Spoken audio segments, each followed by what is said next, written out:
का ये रूप ऐसा क्यों है? उसने एक स्टोरी बताई कि जिसके अंदर राजा इंद्रद्युम्न भगवान को देखना चाहते थे। 21 दिन के अंदर भगवान बनने थे, 17 दिन के अंदर दरवाजा खोल दिया तो भगवान का रूप अधूरा रह गया। लेकिन ये भगवान का रूप ऐसा क्यों हुआ है वो मैं आपको बताता हूँ। तो उसके पहले मैं प्रश्न पूछूंगा, तो हमारे जो रेगुलर डिवोटी है वो थोड़ा धैर्य रखे और जो दूसरे नए लोग हैं उसको मैं चांस दूंगा बोलने के लिए। तो I will ask one question, please reply to me. Okay, I'll start with Dr. Ashok ji, the host here. Who is Jagannath? Who is Jagannath?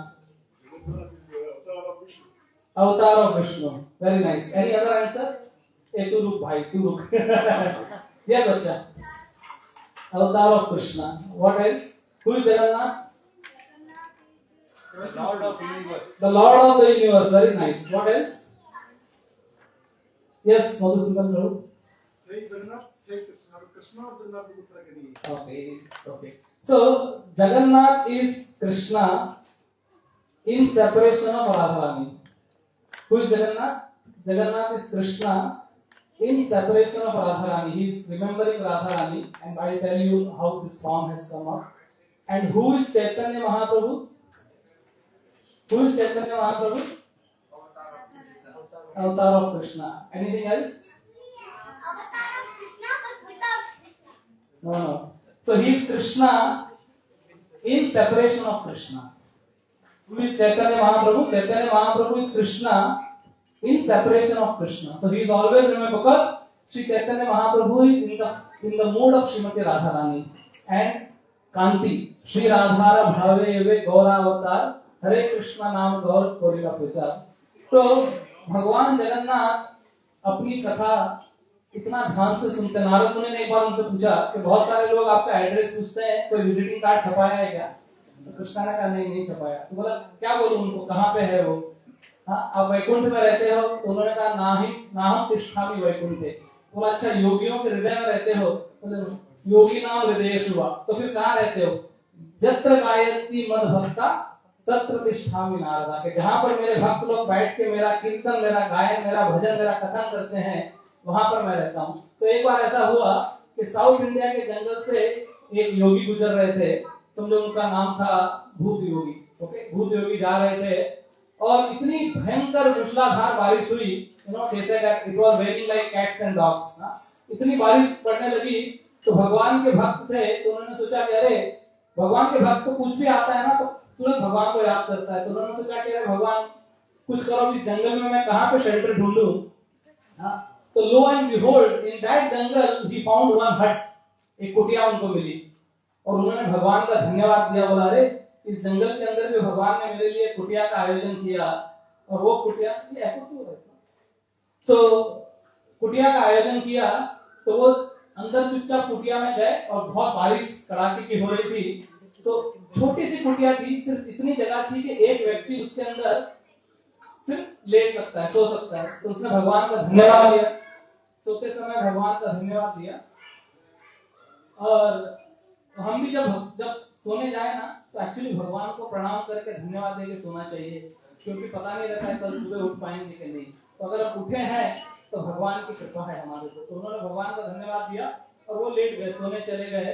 तब तक दरवाजे पे खटखटाहट हुई, टक टक टक। उन्होंने दरवाजा खोला तो there was another yogi, star yogi, वो भी जंगल में से जा रहा था। He was also searching for a shelter. तो देन उसने थोड़ा बोला कि देखो भाई, मैं भी I am also searching for a shelter, क्या मुझे यहाँ थोड़ी जगह मिल सकती है? तो वो भक्त था और भक्त का हमेशा ये नेचर होता है कि he is very accommodative and he is very cooperative, that is what supposed to be. तो फिर उसने सोचा कि जितनी जगह में एक व्यक्ति लेट सकता है, सो सकता है, उतनी जगह में दो व्यक्ति बैठ सकते हैं। करेक्ट? जितनी जगह में एक व्यक्ति सो सकता है उतनी जगह में दो व्यक्ति बैठ सकते हैं। और जब दो व्यक्ति या दो भक्त बैठ के साथ में बैठते तो क्या करते हैं? Really? Please ask this question. When two sincere devotees meet, they discuss Hari Katha. But when two casual devotees meet, they do Prajar. Very nice, wonderful. We are all devotees, So casual devotee is a casualty to the society. So we have to be serious in bhakti. तो दोनों बैठ के दोनों भक्त थे, मत चित्ता मत गत प्राणा बोधयं च परस्परम कथयन्तस्य माम नित्यम तुष्यन्ति च रमन्ति च। बात करने लगे तब तक एक बार ठक ठक ठक दरवाजे पे एक बार घंटी बजी, दरवाजा खोला तो एक भ्रांत योगी, एक तीसरा योगी था बेचारा, वो भी जंगल में से जा रहा था। He was also searching for a shelter and then he thought कि अरे मुझे कुछ शेल्टर मिल सकता है क्या। तो हम दोनों ने एक दूसरे को देखा और सोचा कि जितनी जगह में एक व्यक्ति सो सकता है उतनी जगह में 2 व्यक्ति बैठ सकते हैं, और जितनी जगह में 2 व्यक्ति बैठ सकते हैं उतनी जगह में 3 व्यक्ति खड़े रह सकते हैं। तो उन्होंने सोचा कि लेट अस स्टैंड, और खड़े रहो, और खड़े रह के तीनों जन मत चित्ता मत गत प्राणा बोधयं च परस्परम भगवान की चर्चा करने लगे। 1 से भले 2, 2 से भले 3 भगवान की चर्चा कर रहे थे। और सुबह उनको ऐसा लगा कि कमरा बहुत टाइट हो गया है, मतलब बहुत इसमें, मतलब they are not able to move also. तो उनको लगा कि चौथा भी कोई व्यक्ति है उसमें कमरे में, और वो चौथा व्यक्ति कौन है? कृष्ण भगवान स्वयं। क्यों? क्योंकि भगवान की चर्चा हो रही थी। हाँ, अगर कोई प्रोजेक्ट करेगा तो भगवान नहीं आएंगे, लेकिन हरि कथा करेंगे तो भगवान दौड़े दौड़े चले आएंगे। तो रानियां समझ नहीं पाई कि भगवान श्री कृष्ण 9 वर्ष की उम्र में, 9.5 एक्चुअली 11.5 वर्ष की उम्र में वृंदावन से बाहर गए थे। वैसे तो टेक्निकली बाहर नहीं जाते हैं कि वृंदावन वृंदावन त्यजता पदम एकम न गच्छति, ऐसा कहते हैं कि कोई बाहर नहीं निकलते। लेकिन वो गए मथुरा से द्वारका में, और 100 वर्ष की उम्र में रात को उठ के राधे राधे चिल्लाते थे। तो रानियों को पता नहीं चला कि क्यों ऐसा करते हैं, तो उन्होंने पता लगाना चाहा। तो रोहिणी माता जो बलराम की मम्मी थी, उनको कहा कि प्लीज आप हमें बताओ कि कृष्ण क्यों वृंदावन से इतना प्रेम करते हैं। तो रोहिणी कहने लगी मैं बताऊंगी, लेकिन एक इश्यू है कि जहां पर कृष्ण की चर्चा होती है कृष्ण वहां पर पहुंच जाते हैं, और अगर वृंदावन की कोई उन्हें याद दिलाएगा तो वृंदावन चले जाएंगे, तो ये रिस्क है। तो सुभद्रा जो उनकी बहन थी वो आगे आई, उन्होंने कहा कि मम्मी आप चिंता मत करो, आप अंदर बैठ के कथा करो, मैं दरवाजे पे रोकती हूँ और कृष्ण बलराम आएंगे तो उनको रोकूंगी। तो अंदर कथा चल रही है, और बाहर क्या हुआ, जैसी कथा चलने लगी तो रोहिणी माता ने बताया कि किस प्रकार से धरती जो थी वो बहुत आतंकित थी, और कंस जैसे राजा दुख दे रहे थे। फिर देवकी का विवाह हुआ, कंस उसको लेके जा रहा था अपने ससुराल, अपनी बहन को, और आकाशवाणी हुई, और फिर आपको कथा पता है कि उन्होंने जेल में डाल दिया। फिर जेल में भगवान श्री कृष्ण का जन्म हुआ। तो जो कृष्ण का जन्म कॉर्निश हॉस्पिटल में नहीं, SKMC में नहीं, कहाँ पे हुआ? जेल में। तो एक्चुअली कृष्ण जो है, आप उनकी सारी जो घटना देख लेंगे तो आपको समझ में आएगा कि कोई इतना महान एक्सटर्नली नहीं दिखता है। जन्म जो हुआ तो जेल में हुआ, थे ग्वाले के रूप में घूमते थे, पहनने के लिए कोई बहुत बड़ा मुकुट नहीं था, खाली मोर पंख लगा के घूमते थे, गले में कोई सोने जवाहरात का हार नहीं था, केवल फूल माला पहन के घूमते थे इस तरह से। तो कोई भी बिल्डर हो जाता है उनको देख के, और ब्रह्मा जी भी जरा भ्रमित हो गए। तो एनीवे, कृष्ण मैया रोहिणी सुना रही थी कि कृष्ण का जन्म हुआ। उसके बाद 6 दिन के अंदर कृष्ण को मारने के लिए राक्षसी आ गई पूतना, भगवान ने उसका वध किया। फिर शक्तासुर का वध किया, उसके बाद में तृणावर्त का उद्धार किया। उसके बाद में थोड़े भगवान बड़े हुए तो भगवान ने माटी खाई। अब उस माटी खाने के पीछे भी बहुत बड़ा इतिहास है।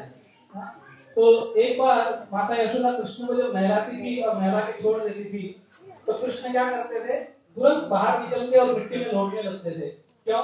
क्योंकि ब्रज की रज से बहुत प्रेम करते हैं भगवान। ब्रज की रज में धूल बनूं मैं, तो भगवान श्री कृष्ण तुरंत मिट्टी में लौटने लगते थे। और यशोदा सोचती थी कि अरे अभी इसको नहलाया, अभी मिट्टी में लेटने लगा, तो वो कपड़ा झाड़ देती थी कि मिट्टी झाड़ दे। और कृष्ण ये बताना चाहते थे कि आप वृंदावन में जाओ और दंडवत करो तो कभी झाड़ो मत उसको। हाँ, लेकिन उन्होंने कहा कि चलो मेरी मैया झाड़ रही है, कोई बात नहीं, तो गिल्ली मिट्टी में लगाता हूँ। तो गिल्ली मिट्टी के अंदर भगवान लौटने लगे, जहाँ पर वृंदावन की जो कीच, जिसको बोलते हैं कीचड़ एक तरह से, तो बोले कि अगर उसमें लौटूंगा तो फिर मैया झाड़ेगी कैसे है। तो जब वो कीचड़ में लौटने लगे तो यशोदा को बहुत गुस्सा आया कि अभी कृष्ण को नहलाया, अभी कीचड़ में लौट रहा है। तो आके बोलने लगी क्या सुअर है तू, ऐसा मिट्टी में लौट रहा है। तो कृष्ण ने हंस के जवाब दे कि हाँ, वराह के रूप में मैं आया था, लेकिन थोड़ी मस्ती मेरी बाकी रह गई थी, अभी पूरी कर रहा हूँ। और फिर यार माता यशोदा ने क्या किया, कपड़ा चेंज कर दिया, क्योंकि भगवान के वार्डरोब में बहुत सारे कपड़े थे। इतने थे कि अगर रोज एक ड्रेस पहने तो 1 साल के बाद उसका नंबर लगे, इतने कपड़े उनके पास में थे। तो कपड़ा चेंज किया तो कृष्ण ने सोचा कि यार ये बाहरी संपर्क से मजा नहीं आ रहा है, अभी इस मिट्टी को मैं अंदर डालता हूँ, ब्रज की इस मिट्टी को, और रोज रोज के भगवान ने मिट्टी खाई। सोचो कितना बड़ा गणित लग जाएगा। Anyway, तो इस तरह से कथा सुना रही थी रोहिणी और आगे बढ़ रही थी और फिर बता रही थी कि किस प्रकार से कृष्ण ने माखन चुराना शुरू किया और ग्वालों के साथ में जाते थे, जंगल में प्रवेश करते थे, और कृष्ण कभी सीधे तो है ही नहीं।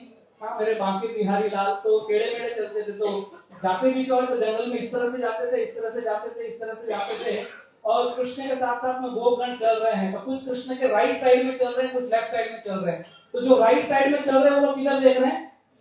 लेफ्ट में, क्योंकि कृष्ण लेफ्ट में, और जो लेफ्ट में चल रहे हैं वो राइट में देख रहे हैं, और कृष्ण के साथ साथ में जा रहे हैं। और कृष्ण देखते हैं कि मेंढक जो है वो ऐसे उछल रहे हैं, तो कृष्ण भी मेंढक को इमिटेट करते करते उछलते ऐसा करके।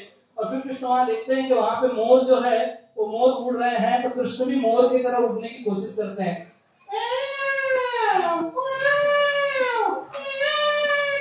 ऐसे मोर की आवाज निकाल रहे हैं। फिर आगे जाते देखते हैं कि गाय है, गाय रंभा रही है, तो कृष्ण भी गाय को इमिटेट करते हैं, रंभाते रंभाते चलते हैं,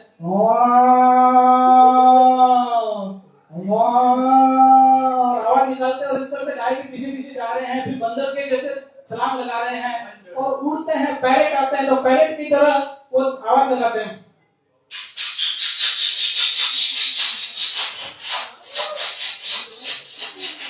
ऐसा पैरेट की तरह। तो इतना मजा करते करते कृष्ण जाते हैं, और ये सब बातें सुनते सुनते क्या होता है, सभी रानियां मंत्रमुग्ध हो जाती है, और तभी कृष्ण बलराम आ जाते हैं और सुभद्रा रोकती है उनको कि अंदर नहीं जा सकते। लेकिन कृष्ण अपनी कथा सुन रहे हैं और इतना एब्जॉर्ब हो जाते हैं उस कथा सुनने में। श्रवणताम स कथा कृष्ण पुण्य श्रवण कीर्तन, तो क्या होता है कि कृष्ण की आंखें बड़ी बड़ी हो जाती है, उनका चेहरा खिल जाता है, उनके शरीर के अंदर बहुत अष्ट विकार हो जाते हैं, और पूरा शरीर कंपन करने लगता है, शरीर गलने लगता है, पूरा शरीर गल के अंदर चला जाता है, कान गायब हो जाते हैं उनके, और चेहरे पे बहुत बड़ी स्माइल आती है, बलराम के भी और सुभद्रा के भी और कृष्ण के भी। तो जब ऐसी स्थिति में वो आते हैं जिसको महाभाव कहते हैं, उस महाभाव में प्रकट जब होते हैं, तुरंत उस समय नारद मुनि आ जाते हैं। नारद मुनि हर स्टोरी के अंदर आके ट्रिगर करते हैं। तो वो जब आते हैं और आके जब देखते हैं तो जोर से चिल्लाने लगते हैं और कृष्ण को बोलते हैं कि वाह, जय हो जय हो जय हो। और कृष्ण वापिस अपने बाहरी रूप में आते हैं, और नारद कहते हैं अरे ये रूप से बाहर क्यों आ गए, ये रूप आप दुनिया को बताओ। तो बोला ये त्रेता युग है, कलयुग में मैं आऊंगा जगन्नाथ के रूप में, और ये सेम रूप जो तुमने मेरा देखा है, जहाँ पर मेरे हाथ पैर नहीं है, केवल स्माइल है, बड़ी बड़ी आंखें हैं, कान वगैरह दिखाई नहीं देते हैं, ये रूप में मैं प्रकट होऊंगा और जगन्नाथपुरी में रह के और सभी लोगों को जो है अपना दर्शन दूंगा। तो सतयुग के अंदर भगवान बद्रीनाथ के रूप में आए, त्रेता में राम के रूप में, द्वापर में कृष्ण के रूप में, कलयुग में जगन्नाथ के रूप में भगवान की भी प्राकट्य लीला चल रही है। तो ये जगन्नाथ का form, it is Krishna got transformed by hearing his own कथा into the form of Jagannath.